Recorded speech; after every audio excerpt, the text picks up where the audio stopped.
Monseigneur Louis Corriveau de Sainte-Marie-de-Beauce est aujourd'hui évêque de Joliette. Sa vie fut et est encore teintée d'expériences enrichissantes. La belle personne qu'il est devenu dégage la simplicité, la bonté et un grand respect. Voici l'extraordinaire histoire de Louis Corriveau. Je suis né le 23 mars 1964 dans une belle famille. J'ai un frère aîné. Une enfance classique, des copains en masse, des amis avec qui j'aimais jouer au hockey dans la rue Saint-Luc. Après mon secondaire, mes études primaires secondaires à Sainte-Marie, je suis allé au Collège de Lévis. Au Collège de Lévis, j'ai choisi sciences pures et appliquées. À cette époque-là, je ne suis pas encore certain de ce que je veux faire dans la vie. Je choisis cette branche en me disant, ben, je vais me laisser toutes sortes de possibilités pour l'avenir. Disons que c'est pendant la deuxième année de collégiale qu'arrivent des signes comme quoi je pourrais peut-être être appelé à devenir prêtre. L'événement le plus important arrive le 4 décembre 1982. Mon frère aîné se marie à Sainte-Marie. Et il m'avait demandé, lui et ma future belle-sœur, de faire la première lecture pendant la messe de mariage. Et de la manière dont j'ai lu, il y a des gens qui ont été frappés, tellement qu'il y a un de mes oncles qui a dit à ma mère, Carmen, profite bien du mariage de ton gars parce que le deuxième, tu le marieras pas. Ça commençait comme ça. Je me posais des questions. Il y avait comme des signes. Quelques semaines plus tard, il est arrivé un événement malheureux dans notre famille. Mon cousin Richard est décédé dans la nuit de Noël. La semaine suivante, c'était le 31 décembre, je venais d'écouter le bye-bye. Je m'habille, je sors dehors pour aller chez mon frère. Il y avait la fête, là, il défonçait l'année chez mon frère. Et je me souviens très bien, je marchais dans la rue euh, et j'ai levé la tête au ciel et je demandais au Seigneur, Seigneur, je ne sais pas, qu'est-ce que tu veux pour moi? Tu as certainement quelque chose à me dire, mais je ne sais pas quoi choisir. Puis mon cousin qui venait de mourir, j'ai dit, écoute Richard, pourrais-tu m'aider? J'aurais besoin, peux-tu m'envoyer des signes? Peux-tu me dire ce à quoi je suis appelé? Quelques semaines plus tard, là on arrive à la fin du mois de janvier et là on est rendu en 1983. À l'entrée de l'église, un samedi soir, c'était la messe du samedi soir à Sainte-Marie, je salue le vicaire de l'époque, l'abbé Gérard Bilodeau.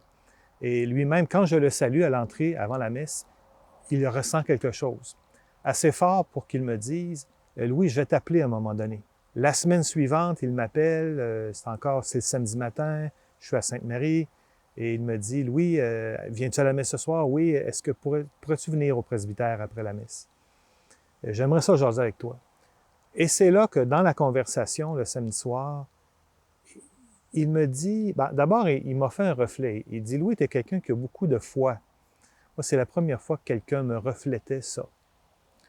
L'autre chose, il me dit, as-tu pensé qu'un jour, tu pourrais être prêtre? C'est comme s'il nommait quelque chose qui était là sans que je puisse le nommer.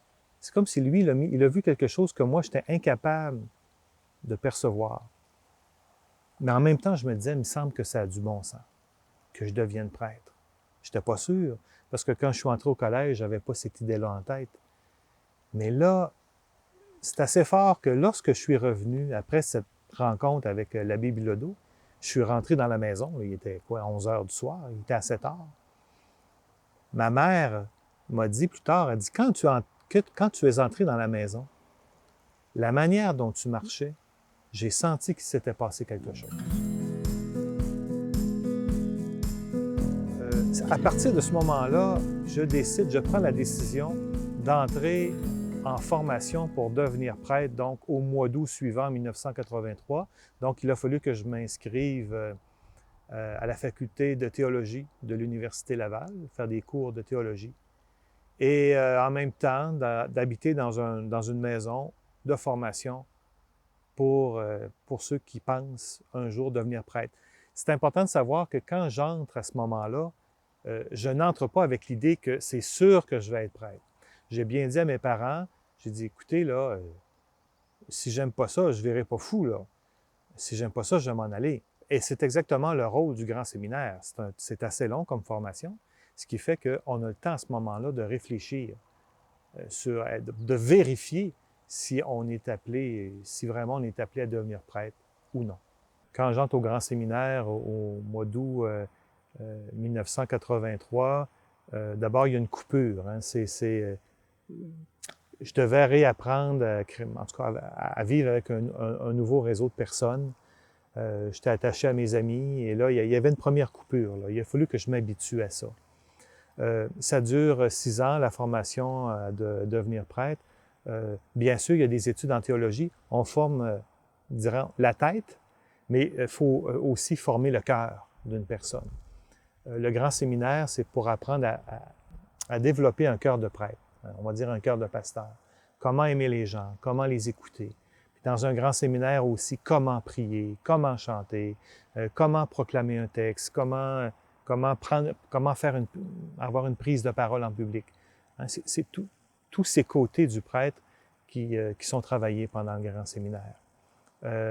Et donc, on est rendu, au bout de 6 ans, je suis ordonné diacre le 15 août 1989 en la basilique cathédrale Notre-Dame de Québec. Nous étions 4 à ce moment-là à être ordonnés diacre. Et en étant nommé diacre, je suis nommé à Saint-Georges-de-Beauce. L'année suivante, le 16 juin 1990, je suis ordonné prêtre à Sainte-Marie-de-Beauce. Dans ces années-là, 1989, 1990, mes amis m'annoncent que là, ils vont se marier. Et là, je dirais que c'était le premier choc dans ma vie. J'ai réalisé à ce moment-là que moi, je ne me marierais pas. Et c'était un bon choc. Là. Je savais avec ma tête que ça arriverait. Mais là, de me faire annoncer, Louis, je t'annonce que je vais me marier. Puis évidemment, plusieurs d'entre eux m'ont demandé de présider leur mariage. Alors, ça me faisait chaud au cœur en même temps, mais ça me renvoyait au choix que j'avais fait, moi, d'être prêtre et célibataire pour le royaume. C'est comme ça qu'on dit dans notre métier, là. Ça, c'est le premier choc que j'ai vécu. Je suis en train d'en vivre un actuellement. C'est que ces mêmes amis-là commencent à me parler de retraite. Et moi, la retraite, ça ira pas avant plusieurs années. Un évêque donne sa démission à l'âge de 75 ans. Alors, il me reste encore un bon bout à faire. Mais là, quand j'entends mes amis dire, ben là, dans quelques mois, dans 1 an ou 2, je prends ma retraite, on va se le dire entre nous, je capote quand j'entends ça. Mais c'est ça. Ça, c'est l'autre choc que je vis actuellement, là. Donc, les premières années à Saint-Georges et à Saint-Jean-de-Lalande, je suis prêtre vicaire. Je dirais qu'il y a quelque chose de particulier, un peu rigolo en même temps, c'est que il y a un prêtre, un vieux prêtre, avant une messe une fois, avant les messes, il m'appelle et dit « Hey, Monseigneur, comment ça va, Monseigneur? » Là, j'ai dit, il s'appelait Patrice. J'ai dit « Patrice, pourquoi tu m'appelles comme ça? » Ben, c'est ça que tu vas faire plus tard. Tu vas être évêque. Puis il y avait aussi un paroissien, je me souviens encore, à chaque fois qu'il me voyait, il était dans son banc, puis il me regardait, puis il disait « Tu vas faire un évêque, tu vas faire un évêque. » Il disait ça. Puis moi, j'en revenais pas d'entendre ça parce que je sais que c'est souvent par signe. J'ai parlé de signes tout à l'heure, les signes d'appel à la prêtrise. Je me disais en moi-même, je peux pas croire que c'est ça. En tout cas, je connaissais le mode de fonctionnement du Seigneur. J'ai dit, coudonc, c'est tout ça. Je continue ma vie. Je suis heureux là, comme prêtre à Saint-Georges. J'apprends à devenir prêtre à ce moment-là. C'est pas évident. Les premières messes de minuit, les premières messes de Pâques, l'église est pleine. J'avais souvent mal dans le dos à cause de la tension que ça provoquait. Arrive le mois de mai 1996, le supérieur du Grand Séminaire de Québec à l'époque vient me rencontrer à Saint-Georges. Il me dit « Louis, on a pensé que tu pourrais venir travailler avec nous à la formation des prêtres. » Alors j'imagine qu'ils avaient discerné que j'avais une capacité d'écoute, une capacité d'enseigner, une capacité de transmettre quelque chose à des futurs prêtres. 1996, j'entre dans l'équipe de formation. Au Grand Séminaire de Québec. Le supérieur, à l'époque, l'abbé Réal Grenier, m'avait dit, « Louis, Louis, si tu acceptes de venir, ça veut dire quelques années d'études. Ça, c'était un très grand enrichissement pour moi.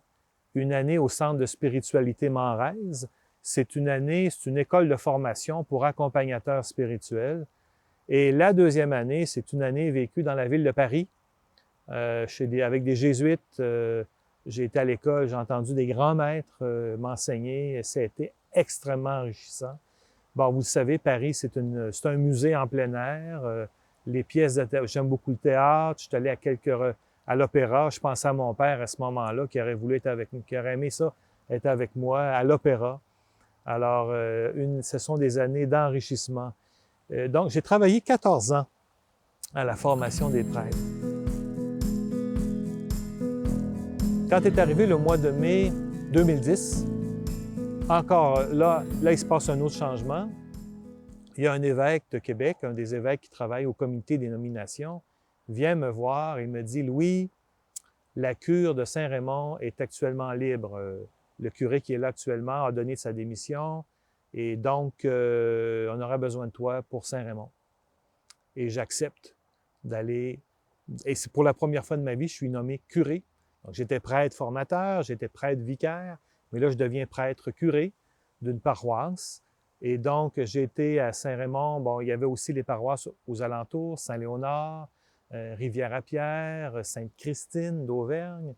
Pendant 6 ans, je suis curé là-bas, très heureux. J'apprends à être curé, l'administration de paroisse. Et donc, le 11 octobre 2016, on a des dates dans la tête, on s'en souvient. J'arrivais d'une réunion à Québec. Il était à peu près 5 heures d'après-midi. La secrétaire me donne 3 petits papiers. L'abbé Louis, vous avez 3 messages. Et dans les 3 messages, un des 3 messages disait « Rappelez l'annonciature apostolique ».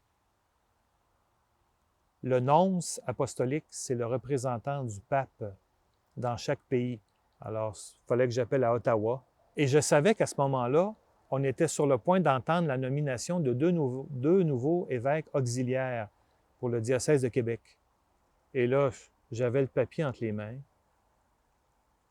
Et là, je suis parti du secrétariat. Je marchais tranquillement vers mon bureau en fixant le papier parce que je me disais, là, ma vie va changer. En tout cas, risque de changer. Je me doutais pas mal. Là, on n'appelle pas à l'annonciature pour rien. Là. Alors, compose le numéro de téléphone. Je m'adresse au nonce apostolique. Le nonce apostolique, c'est un évêque italien, mais qui parle bien français. Alors, on a une conversation d'à peu près 2 minutes. Et finalement, il finit par me dire, Père Corriveau, le pape vient de vous nommer évêque auxiliaire à Québec. Là. Alors, là, j'ai dit, j'ai combien de temps pour répondre? Vous avez la soirée pour y répondre. Là. Il ne m'a pas donné beaucoup de temps pour réfléchir. Mais j'ai dit, alors il dit, je vais vous envoyer une lettre, là, la lettre de nomination, votre lettre de nomination, vous devez répondre. Et là, j'ai demandé au nonce apostolique, bon, on dit quoi quand on écrit au pape? Il dit, vous écrirez très Saint-Père, là, puis alors, le mardi soir, 11 octobre, j'étais devant mon ordinateur et là, je composais une lettre au pape. Et finalement, en fin de soirée, clic, j'envoie le courriel qui s'en allait à Ottawa, mais transitait par Ottawa pour finalement aboutir au Vatican. J'acceptais de devenir évêque auxiliaire à Québec.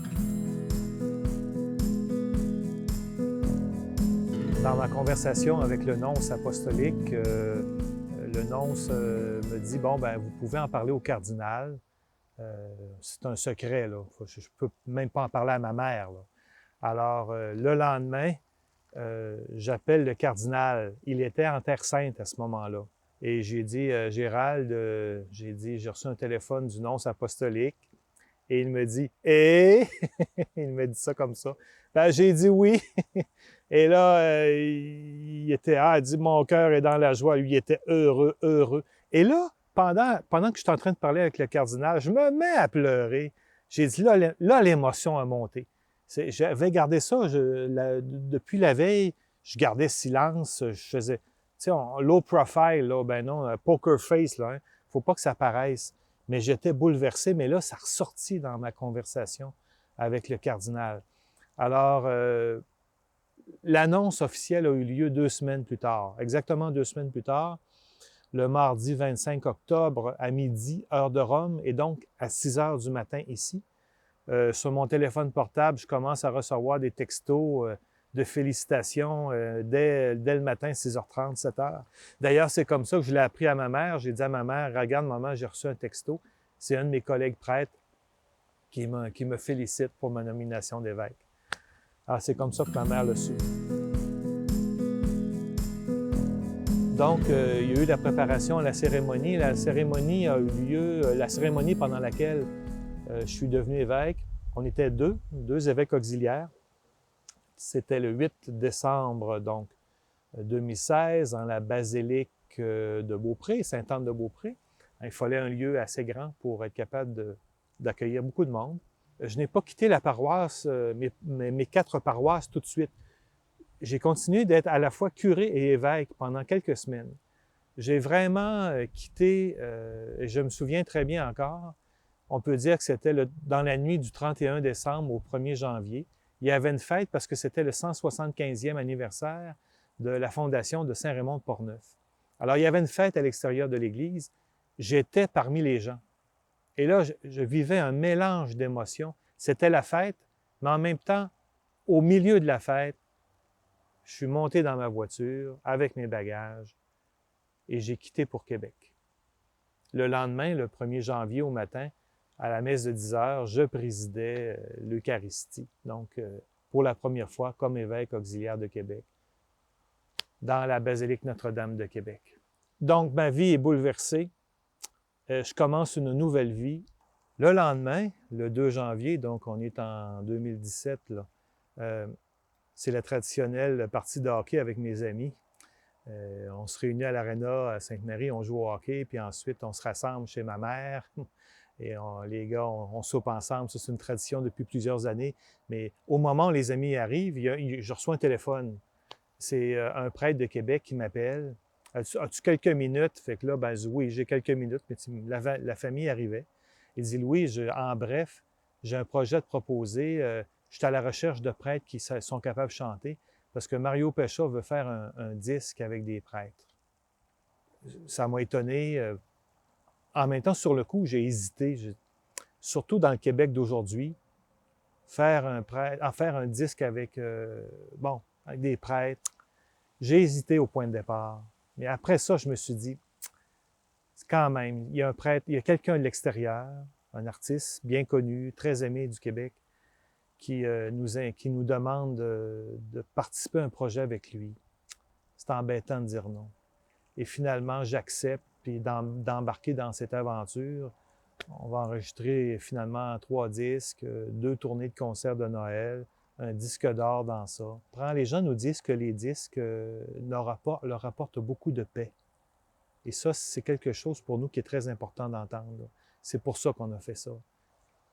C'était une expérience très enrichissante et très impressionnante d'être sur on dit un stage, là, hein, moi, les prêtres, on chantait, là, et il y avait tous les musiciens devant nous, des professionnels, des excellents musiciens. Faire une tournée avec des noms qu'on connaît, dont on entend parler depuis longtemps, ou des jeunes qui viennent de la voix, là, des vedettes montantes, là, des jeunes qui chantent très bien. Faire des tournées avec ces gens-là, c'est une expérience inoubliable. Autre expérience que je n'avais jamais vécue, c'est que le mois de mai suivant, tous les évêques du Québec, nous sommes allés à Rome pendant 2 semaines pour rencontrer, entre autres, le pape François. On appelle ça la visite ad limina. C'est une réunion qui a lieu aux 5 ou 10 ans. Chaque conférence épiscopale rencontre le pape. Donc, une conférence épiscopale, c'est un groupe d'évêques qui rencontre le pape pour dire comment ça va. Nous, c'est une manière de dire au Québec, bon, voici ce qui se passe au Québec actuellement. Et le pape, lui, nous écoutait beaucoup. Il nous interpellait en même temps. Je vous encourage à continuer, évangéliser, n'ayez pas peur.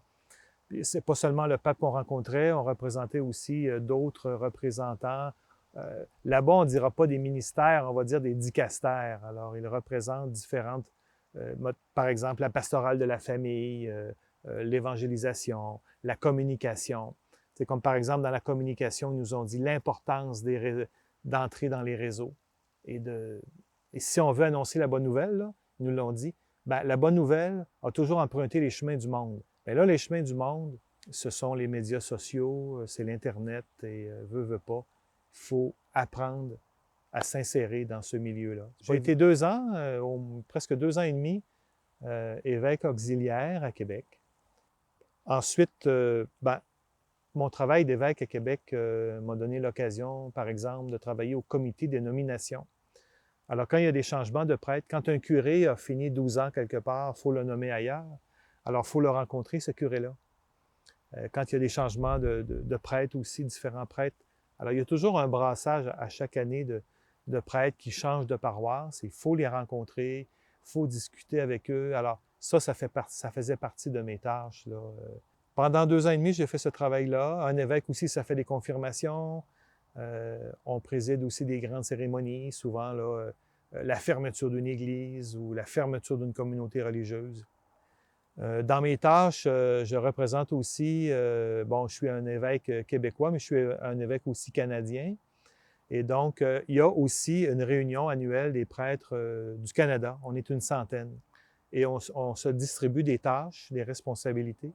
Et une de mes responsabilités actuellement, c'est de représenter le Canada français au prochain congrès eucharistique qui aura lieu à Budapest, normalement qui aurait eu lieu en septembre de cette année, mais qui a été repoussé à l'an prochain à cause de la COVID-19. Et donc, au mois de mai de l'an dernier, en 2019, j'ai participé à une rencontre préparatoire à Budapest. Et c'est au retour de Budapest que j'ai vu sur mon téléphone l'annonciature, encore une fois. Je me suis dit intérieurement, qu'est-ce qu'il veut encore? J'étais dans l'arrêt de la gare d'autobus de Montréal. J'étais sur mon banc en attendant l'autobus. J'appelle l'annonciature apostolique, Monseigneur Bonatti encore une fois. Puis là, Monseigneur Louis, vous savez, on prend différents chemins dans la vie. Il est en train de me préparer, là. Et là, elle dit, oui, alors là, le pape vient de vous nommer évêque à Joliette. Alors voilà, et quand j'ai appris ça, mon cœur était prêt. J'étais prêt à vivre cette nomination, ce changement. J'étais très heureux. Depuis ce temps-là, ça fait 1 an maintenant que je suis évêque dans le beau diocèse de Joliette. Et j'apprends à être évêque, on appelle ça évêque titulaire d'un diocèse. Les gens là-bas me disent, Monseigneur Louis, on apprécie beaucoup votre simplicité. Ça frappe beaucoup les gens. Vous êtes facile d'approche. On apprécie, vous êtes quelqu'un de simple. Je leur dis souvent, vous savez, je suis un gars de Sainte-Marie-de-Beauce. Hein. Encore aujourd'hui, il puise son équilibre et son bonheur auprès de sa famille et de ses amis d'enfance. Il séjourne à son chalet en Beauce tous les mois, du printemps jusqu'à l'automne. Il y passe également 3 semaines pendant ses vacances estivales.